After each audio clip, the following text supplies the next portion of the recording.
الحمد لله نحمده ونستعينه ونستغفره ونتوب إليه ونعوذ بالله من شرور أنفسنا ومن سيئات أعمالنا. من يهده الله فلا مضل له ومن يضلل فلا هادي له. وأشهد أن لا إله إلا الله وحده لا شريك له وأشهد أن محمدًا عبده ورسوله. أما بعد، فإن خير الحديث كتاب الله وخير الهدي هدي محمد صلى الله عليه وسلم وشر الأمور محدثاتها وكل محدثة بدعة وكل بدعة ضلالة وكل ضلالة في النار. فأعوذ بالله من الشيطان الرجيم. بسم الله الرحمن الرحيم. يا أيها الذين آمنوا اتقوا الله حق تقاته ولا تموتن إلا وأنتم مسلمون. يا أيها الناس اتقوا ربكم الذي خلقكم من نفس واحدة وخلق منها زوجها وبث منهما رجالا كثيرا ونساء واتقوا الله الذي تساءلون به والأرحام إن الله كان عليكم رقيبا. يا أيها الذين آمنوا اتقوا الله وقولوا قولا سديدا يصلح لكم أعمالكم ويغفر لكم ذنوبكم ومن يطع الله ورسوله فقد فاز فوزا عظيما. وقال الله تبارك وتعالى: لن ينال الله لحومها ولا دماؤها ولكن يناله التقوى منكم. সমস্ত প্রশংসা, গুণগান, হামদসানা আল্লাহ রাব্বুল আলামিনের জন্য, যিনি আমাদেরকে সর্বসুন্দর রূপে সর্বোত্তম গঠনে সৃষ্টি করেছেন। তাই সকলে বলি আলহামদুলিল্লাহ। শান্তি অবতীর্ণ হোক আল্লাহ রসুল সাল্লাল্লাহু আলাইহি ওয়াসাল্লামের প্রতি, যিনি বহু কষ্ট করে পৃথিবীর কোনায় কোনায় ইসলাম খানাকে পৌঁছে দিয়েছেন। তাই সকলে বলি আল্লাহুম্মা সাল্লি আলাইহি আল্লাহুম্মা বারিক আলাইহি। সামনে বসে থাকা উলামা ইকরাম, বাইরে থেকে আগত মুসলিম সমাজ, অত্র প্রতিষ্ঠানের শিক্ষার্থী ভাই সকল, আজকে আমি আপনাদের সামনে যে বিষয় নিয়ে আলোচনা করব মনে করছি তা হচ্ছে ঈদুল আযহা। অর্থাৎ ঈদুল আযহা আমাদের করণীয় কী এবং যে কুরবানি রয়েছে, এই কুরবানি সম্পর্কে আমি আজকে আলোচনা করব ইনশাআল্লাহ। সম্মানীয় মুসলিম সমাজ, আমরা সবাই অবগত, বর্তমানে আমরা যেই দিনগুলো অতিবাহিত করছি, এই দিনগুলো আল্লাহ রাব্বুল আলামিনের কাছে সর্বোত্তম। অর্থাৎ পুরো বছরের মধ্যে এই 10টি দিনকে আল্লাহ রাব্বুল আলামিন সর্বোত্তম বলে ঘোষণা করেছেন।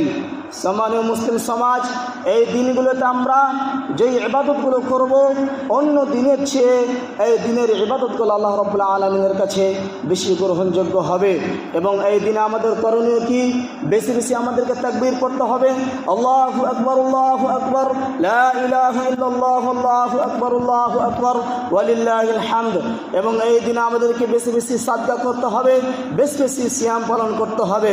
সম্মানীয় মুসলিম সমাজ, এই দিন আল্লাহ রাব্বুল আলামিনের কাছে অতি প্রিয়। তার কারণ হচ্ছে এটাও যে এই দিনে শরীয়তের মধ্যে যত ভালো ভালো এবং বড় বড় ইবাদতগুলো রয়েছে, যেমন একটি হজ ইবাদত রয়েছে, এই 10 দিনেই পালন করা হয়। যাই হোক, আমি এখন আপনাদের সামনে পরিবেশন করব যে এই রমজান মাসে এই ঈদুল আযহাতে আমাদের কি কি সুন্নত রয়েছে। এই ঈদুল আযহাতে সুন্নতের মধ্যে রয়েছে হযরত ওমর রাদিয়াল্লাহু তাআলা আনহু থেকে বর্ণিত, كان عمر يشهد صلاة الفجر مع الإمام ويلبس أحسن ثيابه ويتطيب بأحسن ما عنده.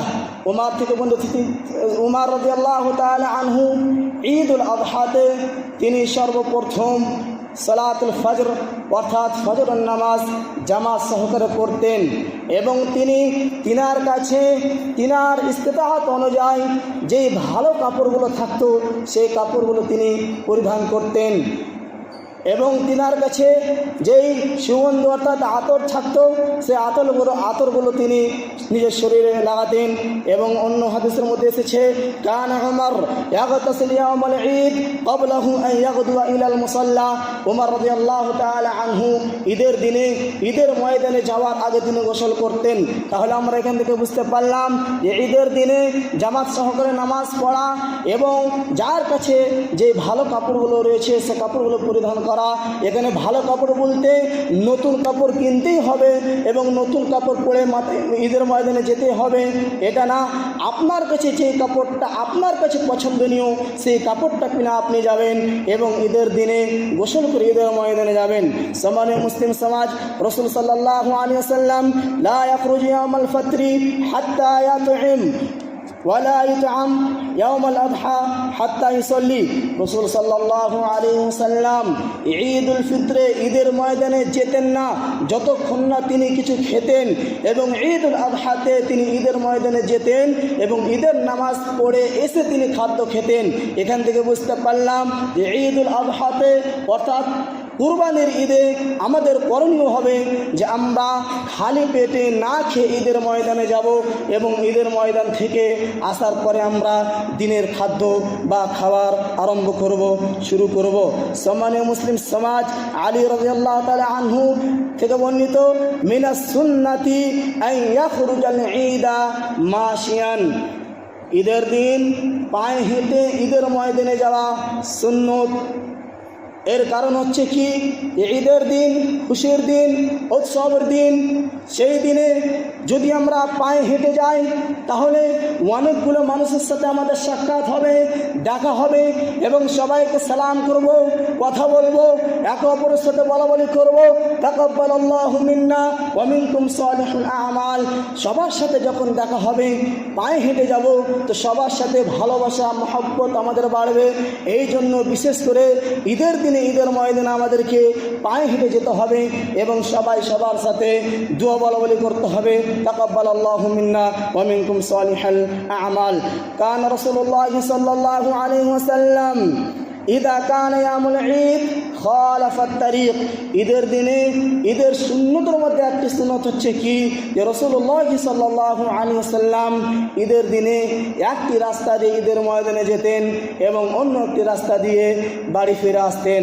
সম্মানীয় মুসলিম সমাজ, এখান থেকে আমি ওটাই কথা বলতে চাই বা হাদিস থেকে ওটাই কথা বোঝা যাচ্ছে যে ঈদের দিনে খুশির দিন কার সাথে কখন কি কথা বলেছি, হয়তো কেউ কারো উপরে রাগ করে রয়েছে, তো ঈদের দিনে সবাই একে অপরের সাথে ভালোবাসার জন্য একটি রাস্তা দিয়ে যাওয়ার পথে সেই রাস্তাতে যতগুলো মানুষের সাথে দেখা হবে সবাইকে সালাম করব, কথা বলবো, দোয়া দিব এবং তাদের কাছ থেকে দোয়া নিব।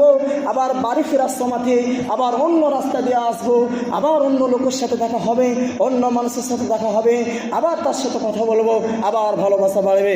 সম্মানীয় মুসলিম সমাজ, তাহলে আমরা বুঝতে পারলাম যে ঈদের দিনে না খেয়ে যাওয়া সুন্নাত এবং ঈদের দিনে ঈদের ময়দানে পায়ে হেঁটে যাওয়া সুন্নাত এবং ঈদের দিনে একটি রাস্তা দিয়ে যাওয়া এবং অন্য একটি রাস্তা দিয়ে ফিরে আসা, এটাও হচ্ছে সুন্নাত।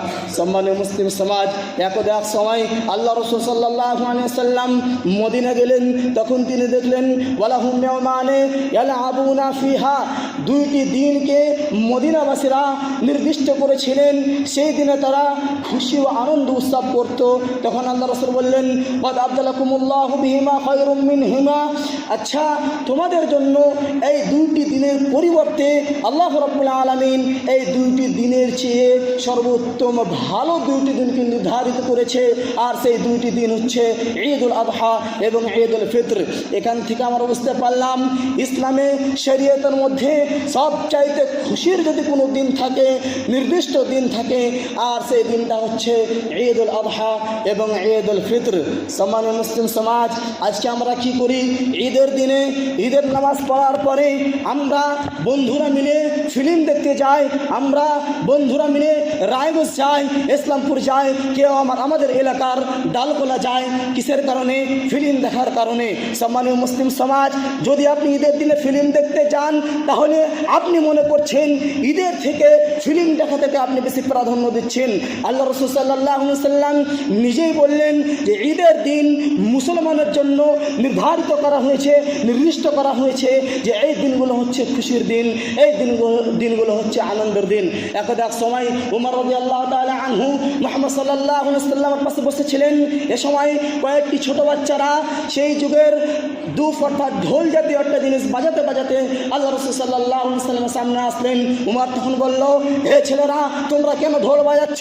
তখন আল্লাহ রাসূল বললেন, উমর দাহুমা, তাদেরকে তুমি ছেড়ে দাও, কারণ আজ খুশির দিন, আনন্দের দিন, তারাকে আনন্দ করতে দাও।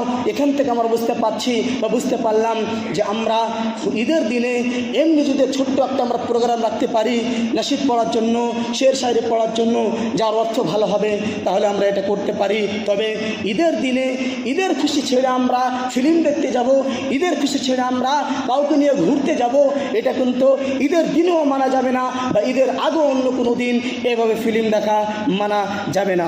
সম্মানীয় মুসলিম সমাজ, রাসূলুল্লাহ সাল্লাল্লাহু আর একটা ভুল আমরা করে থাকি কি, যে ঈদের দিনে ঈদের নামাজ পড়ার পরে সালাম ফিরার সাথে সাথেই আমরা উঠে চলে আসি, এটা কিন্তু সুন্নাতের খেলাফ।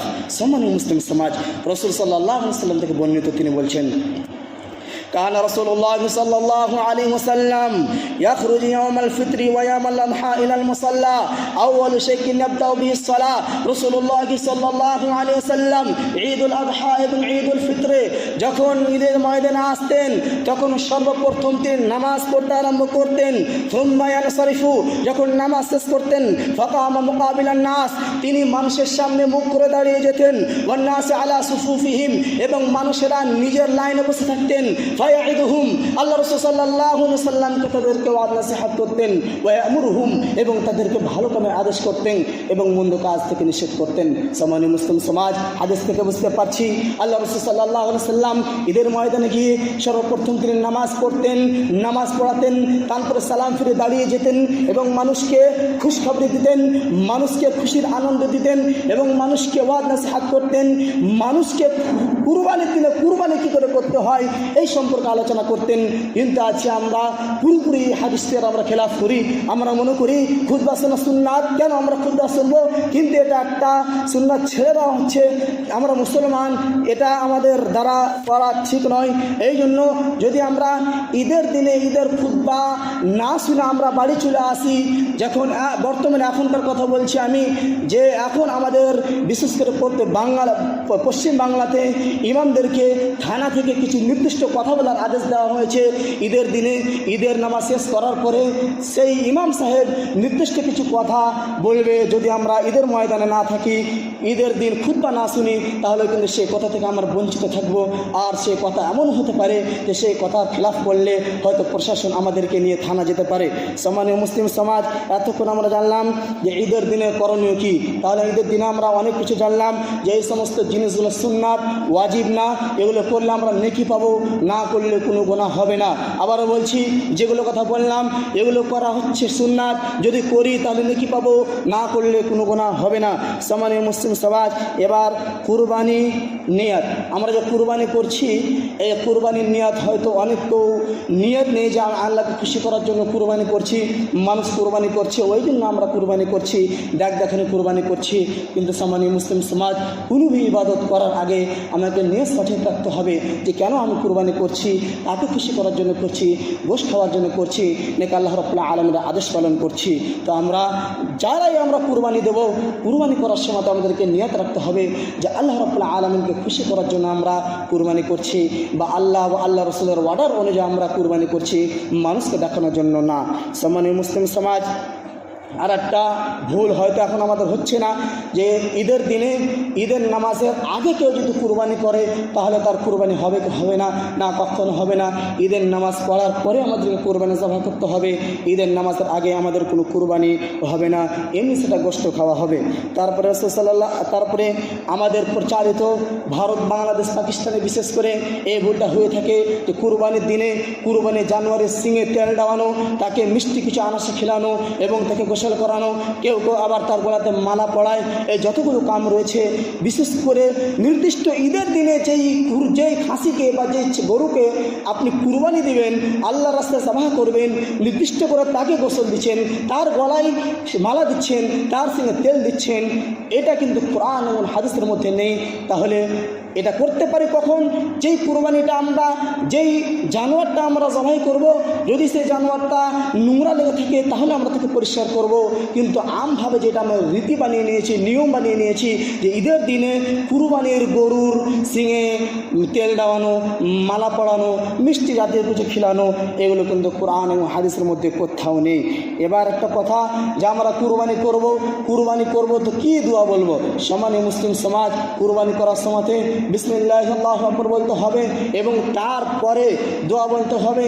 যদি আপনার নিজের তরফ থেকে একটি কুরবানি থাকে তাহলে বলবেন আল্লাহুম্মা তাকাব্বাল মিন্নি, হে আল্লাহ তুমি এটা আমার কাছ থেকে গ্রহণ করো। আর যদি একটি জানোয়ারের মধ্যে 7 জন বা 10 জন এক জায়গায় জমায়েত থাকেন, ভাগাভাগি কুরবানি দেন, তাহলে এভাবে আপনি দোয়া বলতে পারেন আল্লাহুম্মা তাকাব্বাল মিন্নি ওয়ামিন ফুলা ওয়ামিন ফুলা ওয়ামিন ফুলান। এই হিসাবে আপনি কুরবানি জবাই করবেন, সবারই তরফ থেকে দোয়াটা আপনি করবেন। আর একটা কথা, কুরবানি করার সময় আমরা সব চাইতে বেশি ভুল যেটা করে থাকি, সেই ভুলটা হচ্ছে কি, যে জানোয়ার জবাই করার সময়তে শরীয়ত অনুযায়ী আমরা জবাই করতে পারছি না। সম্মানীয় মুসলিম সমাজ, আল্লাহ রাসূল সাল্লাল্লাহু আলাইহি ওয়াসাল্লাম বলেছেন ফাইদা যাবাহতুম ফাহসিনুদ যিবহা ওয়াল ইউহিদ আহাদুকুম শাফরাতাহু ওয়াল ইউরিহ যাবিহাতাহু, যে তোমরা যখন জবাই করবে তখন তার সাথে উত্তম চরিত্র করবে। তোমরা যখন জবাই করবে তখন তোমার চাকুটা সুন্দর করে পাজিয়ে নেবে এবং যাতে করে যেই জানোয়ারটাকে আপনি জবাই করবেন তার কোনো কষ্ট না হয়। কিন্তু আজকে আমরা কি করি? জবাই করার সময় আমরা সেই গরুকে, সেই ছাগলকে মাটিতে ফেলার পরে তার পিঠে বিরাট বড় একটা বাঁশ দিয়ে তাকে চেপে ধরে থাকি এবং গলা কাটার সময়তে তার গলায় একটা দড়ি দিই, তার গলায় ছড়কে দিই এবং 2 দিক থেকে 2 দিন করতে টানতে বলি। আর কি করি? জবাই করার সময়তে তার হুলকুমে আমরা হুলকুম দিই, আর হুলকুম দেওয়ার কারণে তখন হতে পারে যে জানোয়ারটা মৃত্যুবরণ করে।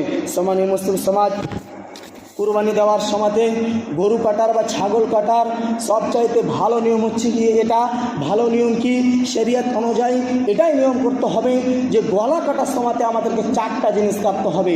কুরবানির পশু গলার সময়তে 4টা নালা কাটতে হবে। তার প্রথম নালা হচ্ছে কি শ্বাস নালা, শ্বাস নালা আমাদেরকে কেটে দিতে হবে। খাদ্য নালা আমাদেরকে কাটতে হবে এবং ডান দিককার রক্তনালা এবং বাম দিককার রক্তনালা। তাহলে আমরা বুঝতে পারলাম যে গরু বা ছাগল কাটার সময়তে গলার 4টি জিনিস আমাদেরকে কাটতে হবে। তার প্রথম হচ্ছে কি খাদ্য নালা, যেই নালা দিয়ে গরু খাদ্য খায়। দ্বিতীয় হচ্ছে কি শ্বাস নালা, যেই নালা দিয়ে শ্বাস নেয়। তৃতীয় হচ্ছে কি এই সাইডে একটা খুব মোটা রগ থাকে রক্তর, এই সাইডে একটা খুব মোটা রগ থাকে রক্তর। এই 4টি জিনিস আমাদেরকে কাটতে হবে। আর এটাই হচ্ছে শরীয়ত অনুযায়ী পশু জবাই করার হুকুম। দ্বিতীয় কথা কি, আমরা যে গলায় দড়ি দিয়ে 2 দিক থেকে টানতে বলি, এমন হতে পারে গলা না কাটার কারণে, এই দড়ি দিয়ে টানার কারণে, দড়ি দিয়ে টানার কারণে রুহটা কাটার কারণে বের হয় না, দড়ি দিয়ে টানার কারণে ফাঁসির মতো সেই এই রুহটা বেরিয়ে চলে যায়। আর একটা কী করি, যে গলায় আমরা হুলকুম মারলে এই হটপিণ্ড দিয়ে এসে সেই চাকুটা লেগে যায়, আর তখন কাটার কারণে মৃত্যুবরণ করে না, বরং সেই পশুটা হার্ট অ্যাটাক হয়ে যাওয়ার কারণে মৃত্যুবরণ করে। আর এটাকে ওলামাগণরা নিষেধ বলেছে যে হুলকুম মারতে পাবে না, চাক্কু মারতে পাবে না। সম্মানীয় মুসলিম সমাজ, এবার আমরা জানবো কুরবানির গোশত কী করবো, আমরা গোশত কাকে দিতে পারবো বা দিতে পারবো না। এখানে আল্লাহ রাব্বুল আলামিন বলছেন ফাইদা ওয়াজাবাত জুনুবুহা ফাকুলু মিনহা ওয়া আত'ইমুল কানি'a ওয়াল মু'তার। ফাইদা ওয়াজাবাত জুনুবুহা, যখন সেই পশুটা মাটির সাথে পড়ে যাবে, মাটিতে লেগে যাবে, ফাকুলু মিনহা, তা থেকে তোমরা খাও, ওয়াতুমুল কানি ওয়াল মুতার, এবং যারা ফকির মিসকিন তাদেরকে খিলাও, এবং যারা মিসকিন যারা মানুষের সামনে গিয়ে চাইতে পারে না, লজ্জা মনে করে, তাদেরকে খিলাও।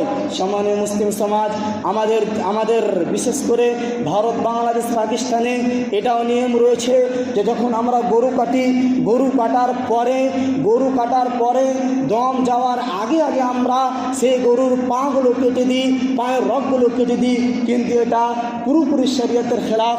শরীয়তে বলা হয়েছে ফাইদা ওয়াজাবাত জুনুবুহা, যখন পুরো মাটির সাথে সেটে যাবে, যখন পরিপূর্ণভাবে তার রক্তগুলো বের হয়ে পড়ে যাবে, যখন সে পরিপূর্ণভাবে তার রূহটা চলে যাবে, যখন পরিপূর্ণভাবে তার দম চলে যাবে, তখন আমাদেরকে চামড়াতে চাকু লাগাতে হবে, পায়ে চাকু লাগাতে হবে, এবং মাংস এবং গোশে চাকু লাগাতে হবে। তাহলে আমরা বুঝতে পারলাম যে গরু বা ছাগল কাটার সময় আমরা গলা কাটার পরেই যে আমরা পায়ে আবার ছুরি লাগিয়ে দিই, পায়ের রগগুলো কেটে দিই, এটা আমাদেরকে কাটতে হবে না, এটা কোনো শরীয়তের নিয়ম নয়। তাও আমরা বুঝতে পারলাম যে কুরবানির গোশত নিজে খাবো এবং অপরকে খিলাবো, এবং যারা ধনী তাদেরকে আমরা হাতিয়া অনুযায়ী আমরা কুরবানির গোশত দিতে পারি, এর মধ্যে কোনো সন্দেহ নেই। সম্মানীয় মুসলিম সমাজ, রাসূল সাল্লাল্লাহু আলাইহি ওয়াসাল্লাম বলেছে কুলু ওয়াদাখিরু ওয়া তাসাদ্দাকু, তোমরা খাও এবং তোমরা সঞ্চয় করো এবং তোমরা সাদকা করো। তাহলে আমরা বুঝতে পারলাম যে আমরা কুরবানির গোশত নিজে খাবো এবং সঞ্চয় করে রাখবো, অর্থাৎ আমরা নিজের বাড়িতে রাখবো, আমরা যুগ রাখতে পারি, আমরা আচার করে রাখতে পারি, এবং আমরা ওয়াতাসাদ্দাকু এবং সাদকা করব, মানুষদেরকে দিব, হোক সে ধনী হোক সে গরিব। এমনকি যদি কোনো গैर মুসলিম গোশত চায় তাহলে আমরা তাকে দিতে পারবো, কারণ ইবনে বাস রাহিমাহুল্লাহ তিনি ফতোয়া ইসলামী আপসে বলেছেন যে লা হারাজা ফি ইতাইল কাফির মিন আল আদহিয়াতি ওয়া সাদাকাতি, যে কাফিরকে যদি আমরা কুরবানির গোশত থেকে কিছু দিয়ে দিই, ওয়া মুসলিমকে কিছু দিয়ে দিই, লা হারাজ, এর মধ্যে কোনো সন্দেহ নেই বা এটা কোনো গুনাহ হবে না। সম্মানীয় মুসলিম সমাজ, আবার একটা আমাদের বিশেষ করে আমাদের এলাকাতে এটা খুব বড় ভুল হয় যে চামড়াগুলো আমরা ন্যায্য জায়গাতে আমরা চামড়াগুলো পৌঁছাই নাই। সম্মানীয় মুসলিম সমাজ, এই চামড়া আল্লাহ রাসূল সাল্লাল্লাহু আলাইহি ওয়াসাল্লামের যুগে এই চামড়াগুলো তিনারা নিজেই ব্যবহার করতেন, কেউ হয়তো চড় বানাতেন, আবার কেউ হয়তো কোনো বার্তা বানাতেন, কিন্তু আমরা এমন যুগে রয়েছি যে আমরা নিজেরা চামড়াকে কামে লাগাতে পারবো না, তাই অনেকে কী করে চামড়াগুলো বিক্রি করে দেয়। সম্মানীয় মুসলিম সমাজ, কুরবানির কোনো গোশত বিক্রি করা চলবে না, চামড়া বিক্রি করা চলবে না। তাহলে আমরা চামড়াগুলো কী করব?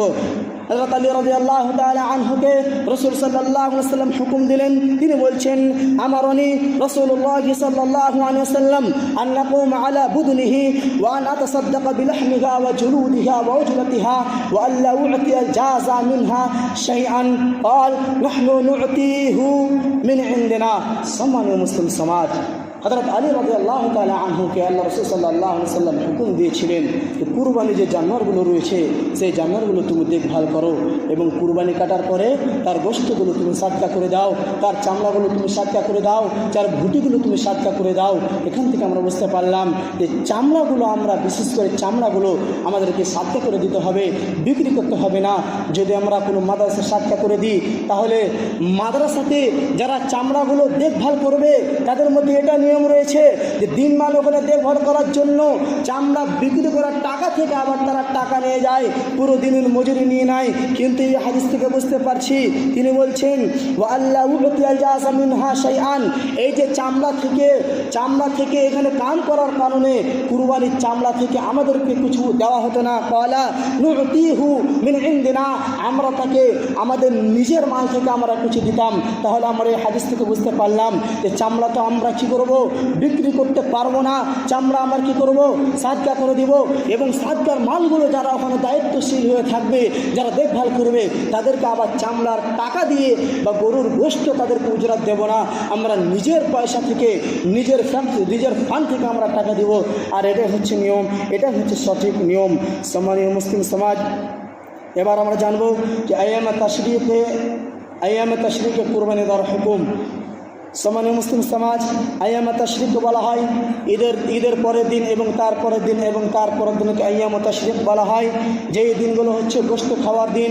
কেউ যদি চায় ঈদের দিনে ঈদের দিনে কেউ যদি কুরবানি দিতে না পারে, তাহলে তার জন্য তার পরের দিন রয়েছে, তার পরের দিন রয়েছে এবং তার পরের দিন রয়েছে। এই দিনগুলোতে সে কুরবানি করতে পারবে। বর্তমানে আমাদের পশ্চিম বাংলাতে একটি কথা খুব ভাইরাল রয়েছে যে দেখা গেল এখন আমরা কুরবানি কিনে রেখেছি, আর ঈদের দিনে হয়তো পাড়ায় পাড়ায় প্রশাসনের লোক চলে আসলো, ঈদের দিনে আমরা কুরবানি দিতে পারলাম না বা কুরবানি দিতে পারবো না, আল্লাহর নেকিটা আমরা হাসিল করতে পারবো না, এই আল্লাহর ইবাদত করতে পারবো না, তাহলে তারপরে 3 দিন আমাদের 3টা দিন শুধু নয়, রাত্রে আমরা কুরবানি করতে পারবো, 3 দিন আমরা কুরবানি করতে পারবো, এর মধ্যে কোনো সন্দেহ নেই। সম্মানীয় মুসলিম সমাজ, এবার একটা প্রশ্ন, খুব জটিল প্রশ্ন, যার উত্তরের মধ্যে অনেক ইখতিলাফ রয়েছে, মতভেদ রয়েছে যে যারা নামাজ পড়ে না তাদের কুরবানি গ্রহণযোগ্য হবে কি হবে না। সম্মানীয় মুসলিম সমাজ, আমরা সবাই শিক্ষিত, আমরা সবাই পড়াশোনা, আমরা সবাই হাদিস কোরআন শুনি, আমরা হাদিস কোরআন পড়ি, ওলামার কাছ থেকে আমরা শুনি। এই যারা নামাজ পড়ে না তাদের মধ্যে বিভিন্ন ওলামাগণ বিভিন্ন কথা বলেছে, অর্থাৎ 2টি ভাগ রয়েছে। প্রথম হচ্ছে কি, যারা বলছে যে নামাজ পড়ে না তারা হচ্ছে কাফের, তাদের নাচ দিকে কুরবানি গ্রহণযোগ্য হবে না। আর যিনারা বলছে যে নামাজ পড়ে না সে কাফের না, তাহলে সে গুনাহগার, সে মুজরিম, সে গুনাহ কাবিরা করছে, তাদের ক্ষেত্রে জানা যাচ্ছে যে তারা বলতে চাইছে যে তাদের কুরবানি গ্রহণযোগ্য হবে। এবার আপনারা হয়তো শুনলেন বা আমরা হয়তো শুননি, যেই মাসলা মাসালের মধ্যে ইখতিলাফ থাকবে, অর্থাৎ ইখতিলাফ তো হবেই, আর যারা ইখতিলাফ করবে সবাই নিজের নিজের দলিল পেশ করবে। এবার আমরা শিক্ষিত মানুষ, তাদের দলিল দেখে আমাদের মনে যে দলিলটা ভালো লাগবে সেটা আমরা গ্রহণ করব, আমাদের মধ্যে যে দলিলটা ভালো লাগবে সেটা আমরা গ্রহণ করব। তাহলে আমরা বুঝতে পারলাম যে যারা নামাজ পড়ে না, যিনারা বলছে যে নামাজ পড়ে না তারা কাফের, তাদের নাস্তিক, তাদের অনুযায়ী, যারা নামাজ পড়ে না তাদের অনুযায়ী, যারা নামাজ পড়ে না তারা কাফের, তাদের অনুযায়ী কুরবানি হবে না, এবং যারা নামাজ পড়ে না কিন্তু তারা গুনাহগার, মুজরিম, তাদের নাস্তিকে কুরবানি হয়ে যাবে। সম্মানীয় মুসলিম সমাজ, আল্লাহ রাসূল আল্লাহ রাব্বুল আলামিন বলছেন, কুল ইন্না সালাতি ওয়া নুসুকি ওয়া মাহইয়ায়া, হে আল্লাহ রাসূল, হে রাসূল তুমি বলে দাও যে আমার নামাজ, আমার কুরবানি আল্লাহ রাব্বুল আলামিনের জন্যই। সম্মানীয় মুসলিম সমাজ, আল্লাহ রাব্বুল আলামিন বলছেন, লা ইয়ানালুল্লাহু লুহুমুহা ওয়ালা দিমাউহা ওয়ালাকিন ইয়ানালুহু তাকওয়া মিনকুম। আল্লাহ রাব্বুল আলামিনের কাছে কুরবানির গোশত পৌঁছায় না এবং কুরবানির খুনও পৌঁছায় না, আল্লাহ রাব্বুল আলামিনের কাছে পৌঁছে যায়, আল্লাহর নিকটবর্তী হয়ে যায়। ওয়ালাকিন ইয়ানালুহু তাকওয়া মিনকুম, তোমাদের তাকওয়া, অর্থাৎ আমরা যদি আল্লাহ রাব্বুল আলামিনকে খুশি করার জন্য, আল্লাহ রাব্বুল আলামিনকে রাজি করার জন্য কুরবানি দিই, তাহলে সেই খুশি করার জন্য, রাজি করার জন্য নিয়াতটা, তাকওয়াটা আল্লাহ রাব্বুল আলামিন গ্রহণ করবে।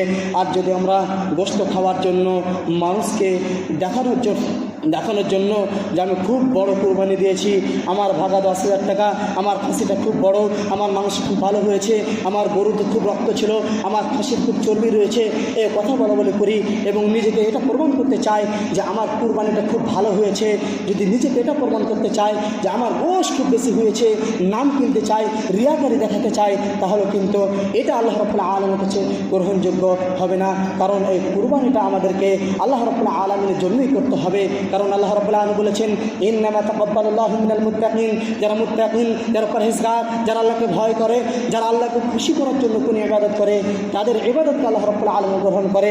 হাবিল এবং কাবিল যখন কুরবানি দিল, হাবিল তো কুরবানি দিয়েছিল আল্লাহকে খুশি করার জন্য, কিন্তু কাবিল কুরবানি দিয়েছিল আল্লাহকে খুশি করার জন্য না, বরং তিনি আল্লাহকে খুশি করার জন্য কুরবানি না দেওয়ার কারণে তার কুরবানি গ্রহণযোগ্য বা তার কুরবানি গ্রহণ হয়নি।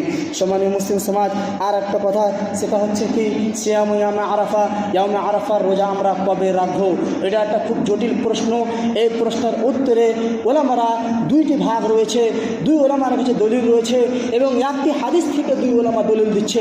তার প্রথম হচ্ছে কি, সিয়ামু ইয়ামে আরাফা, ইয়ামে আরাফা বলা হয়েছে, বিভিন্ন ওলামাগণ বলছেন ইয়ামে আরাফা, আরাফার দিনে রোজা রাখার কথা বলা হয়েছে, হোক সেটা 7 তারিখ, 8 তারিখ, 9 তারিখ বা 10 তারিখ, কোনো তারিখ হোক না কেন, সিয়ামু ইয়ামে আরাফা বলা হয়েছে। আমরা আমরা আরাফার দিনেই আমরা রোজা রাখবো। যেমন ভারত, বাংলাদেশ, পাকিস্তান এবং বিভিন্ন দেশে 8 তারিখ হচ্ছে, চাঁদের 8 তারিখে হচ্ছে সিয়াম আরাফা, অর্থাৎ আরাফার দিনে। আমাদের এই দিকে 8 তারিখ হচ্ছে, ওনাদের দিকে 9 তারিখ হচ্ছে। তো যিনারা বলেছে যে হাদিসে ইয়াউমে আরাফা দিনের কথা বলা হয়েছে, তিনারা বলছে যে আমরা দিন মানব, আমরা 9 তারিখ মানব না। সে পৃথিবীর কোনো কোনায় আরাফার দিনই আমরা রোজা রাখবো। এবং যারা বলছে যে না 9 তারিখে রোজা রাখতে হবে, তারা এই হাদিস থেকে দলিল দিচ্ছে যে ইয়াউমে আরাফা 9 তারিখে হয়, অর্থাৎ ইয়াউমুত তাসি। আমরা এই 9 তারিখে রোজা রাখবো। তাহলে আমরা এখনও বুঝতে পারলাম যে দোনো দিক থেকে আমাদেরকে দলিল দিচ্ছে। আমরা আগে শিক্ষিত মানুষ, আমরা 2 দিক থেকে আমরা মাসলা মাসাইল শোনার পরে 2টা দিন দেখে যেটা আমাদের ভালো লাগবে সেটার প্রতি আমরা ইবাদত করব। ইনশাআল্লাহ রাব্বুল আলামিন আমাদেরকে সওয়াব দিয়ে দিবে। কিন্তু কেউ যদি চায় যে না আমি ইখতিলাফ করব না, তার জন্য সবচাইতে উত্তম নিয়ম হচ্ছে কি যে চাঁদের 1 তারিখ থেকে নিয়ে 9 তারিখ পর্যন্ত সে রোজা রাখবে। হয়তো 8 তারিখ, 9 তারিখ বা 7 তারিখে ইয়াউমে আরাফা সেই দিনটা সে পেয়ে নেবে। কেউ যদি বলে যে না আমি এটা করবো না, তাহলে সে কী করবে? হয়তো একদিন রোজা করলো, আরেকদিন করলো না, একদিন করলো, আরেকদিন করলো না, সে 8 তারিখ আর 9 তারিখে 2টা রোজা করে নিল, সেই ব্যক্তিও কিন্তু ইয়াউমে আরাফার সওয়াবটা পেয়ে নেবে। তাহলে আমরা অনেক কিছু বুঝতে পারলাম, অনেক কিছু শুনলাম। এখান থেকে আমি একটা কথা বলতে চাই যে ইয়াউমে আরাফা, যে আরাফার সওয়াব হচ্ছে কি যে আল্লাহ রাব্বুল আলামিন বিগত 1 মাস আগেকার গুনাহগুলো ক্ষমা করে দিবেন এবং সামনে 1 মাসের গুনাহগুলো আল্লাহ রাব্বুল আলামিন ক্ষমা করে দিবেন, মাফ করে দিবেন। ইনশাআল্লাহ যতজন আমরা মাজলিসে বসে আছি আমরা অন্য ইবাদত ছেড়ে দিতে পারি, কিন্তু এই বড় অফারটা আমরা ছাড়বো না। আজকে যদি কোনো কোম্পানি থেকে কোনো অফার দেয়, তাহলে আমরা নিজের স্ত্রীকে ছেড়ে সেই কোম্পানিতে যোগ দিয়ে দিই এবং আমরা সেই অফারটা নেওয়ার চেষ্টা করি। কিন্তু আল্লাহ রাব্বুল আলামিনের বিরাট বড় একটা অফার রয়েছে যে আপনি 1টা রোজা করলে আপনার বিগত 1 মাসের গুনাহগুলো মাফ করে দিবে এবং সামনে 1 মাসের গুনাহগুলো মাফ করে দিবে। ইনশাআল্লাহ আমরা সবাই এটার প্রতি আমল করার চেষ্টা করব। ওয়া মা তাওফীকি ইল্লা বিল্লাহ।